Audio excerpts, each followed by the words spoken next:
The letter arrived on pale cream stationery, the kind the church secretary always used for official correspondence. I almost didn't open it. Dear Elizabeth, you are cordially invited to your father's retirement service. As the daughter of Pastor Jonathan Hale, your presence would honor him and the congregation he has faithfully served for decades. I let the envelope sit on the kitchen counter for an hour, watching it, feeling it, wondering if I should burn it outright. But curiosity, no, something sharper than curiosity, kept my hands from touching fire. Pastor Jonathan Hale. My father. A man whose sermons filled pews, whose words molded minds, whose face graced church bulletins and local newspapers with serene authority. A man who had known the truth about my mother's death and hid it. I still remembered the night I discovered the hidden truth. I had been sifting through old letters in the study, hoping to understand her better, to remember her voice. Instead, I found a bundle of documents, medical reports, police notes, and letters between church elders that revealed the awful secret. Mother hadn't died of natural causes. Her death had been covered up. And the men and women I had been taught to respect, my father among them, had orchestrated the narrative that protected the church, not the grieving daughter. For years, I had walked among them silently, appearing compliant, appearing dutiful, yet harboring knowledge that it could dismantle everything. Now, decades later, the retirement service, my father, stepping down from the pulpit he had commanded for so long, an audience of hundreds, expecting sermons of gratitude, reflection, and sanctity, and I would give them truth. I drafted my plan carefully, like a sermon of my own making, each word selected for impact, timing, and resonance. Not a moment too early, not a moment too late.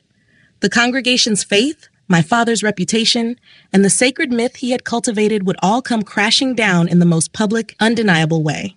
The week before the service, I rehearsed. I walked the aisles of the empty church, imagining the faces of the congregation, elderly members, families I had known since childhood, friends who had laughed with us at potlucks, cried at funerals. They would listen, but not suspect.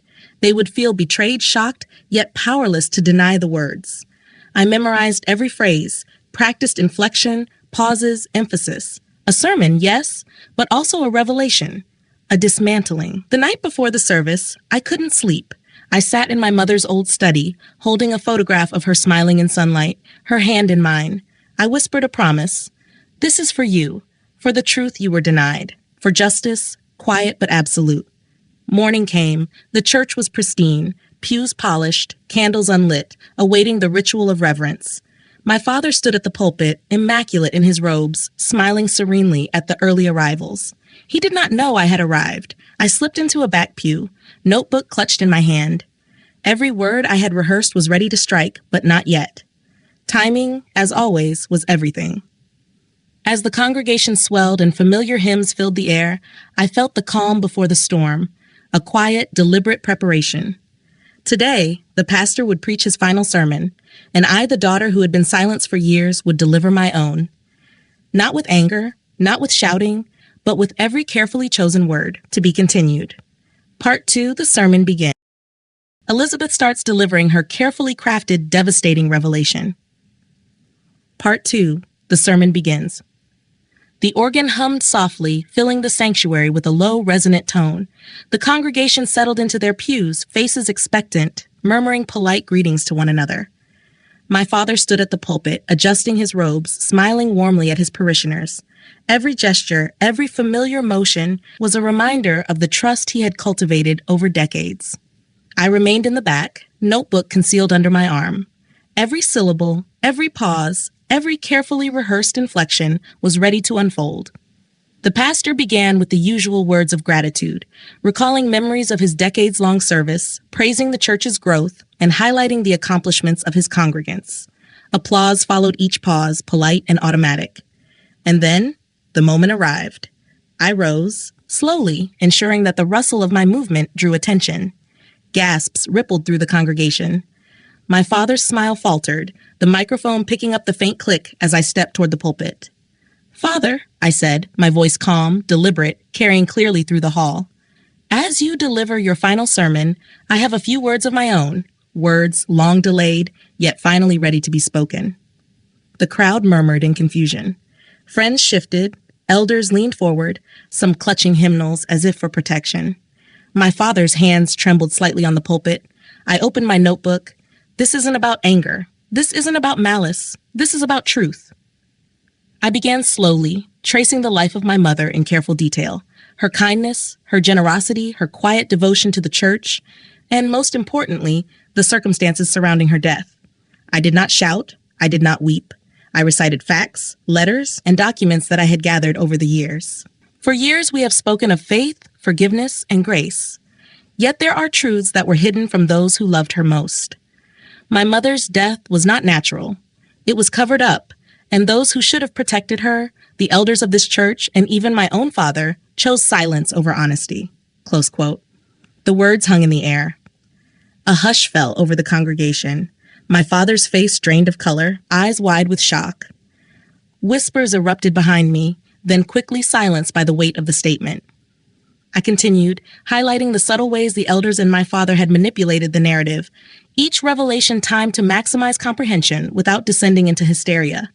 Each fact dismantled the image of infallibility my father had carefully curated for decades. Faith demands accountability, leadership demands truth, and love, true love, demands that we protect those who cannot protect themselves. My mother deserved that protection, and so did I. Some members gasped audibly, others clutched hands in disbelief. My father's hands gripped the pulpit, knuckles white, as the foundations of his carefully maintained reputation crumbled before the very people he had spent a lifetime impressing. I paused deliberately, letting the weight of silence settle over the room. Every eye was on me. Every soul present felt the tremor of betrayal and revelation. This was my sermon, yes, but it was also my reckoning, a dismantling of myths, a quiet but devastating exposure of truth. Then, almost gently, I closed my notebook. I do not speak to destroy, but to illuminate, to ensure that faith, love, and memory are not corrupted by secrecy. This is my gift to my mother, to this congregation, and even to you, Father. Truth finally spoken. The hall was silent, save for the soft echo of my words. I stepped back, letting the gravity of the moment speak for itself. My father's mouth opened, then closed. The elders shifted uncomfortably. Congregants whispered, some in shock, others in reverence for the courage it took to speak. The final hymn began softly in the background, but I remained standing, watching the subtle collapse of a carefully constructed illusion. My revenge was complete, not through rage, but through clarity, timing, and the unassailable power of truth. And in that silence, I felt my mother's presence, her quiet pride echoing through every word I had spoken. To be continued, Part 3, Aftermath and Confrontation. The congregation reacts, and the fallout begins. Part 3, Aftermath and Confrontation. The final hymn ended, but the church did not return to its usual rhythm. The pews remained heavy with silence, the air thick with a mixture of shock, disbelief, and whispered speculation. Eyes darted between my father and me, seeking explanation, seeking justification, seeking an anchor in a world that suddenly seemed unmoored. My father's hands trembled slightly on the pulpit. For decades, he had commanded attention, swayed opinion, and crafted an unassailable image of piety. Now, that image lay in fragments before the congregation, dismantled with each calm, deliberate word I had spoken. The elders murmured among themselves, their composure thin and fraying. They exchanged glances that betrayed guilt, surprise, and fear. I had not named all names explicitly, but implication alone carried weight. Their complicity, their silence, had been noted. Every subtle nod, every avoidance, every concealed action had been remembered. A few congregants approached me afterward, their eyes wide.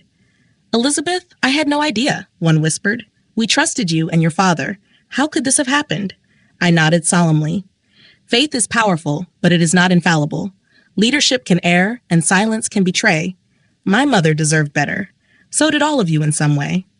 They looked at me as if I were both witness and judge, and in that moment, I realized the quiet power of truth. It leaves no room for pretense, only for reckoning. Later, I confronted my father privately in the rectory. His face was pale, eyes wide with a mixture of shock, shame, and lingering disbelief. "You," he began, voice tight. "You destroyed everything I built." I shook my head gently. "I didn't destroy anything, Father. I revealed what was already there, your sermons, your reputation, your power. They were built on half-truths and omissions. Truth was always the foundation my mother and I expected from you. You failed her. You failed us both." He swallowed hard, struggling for words. "Elizabeth, you're my daughter. How could you?"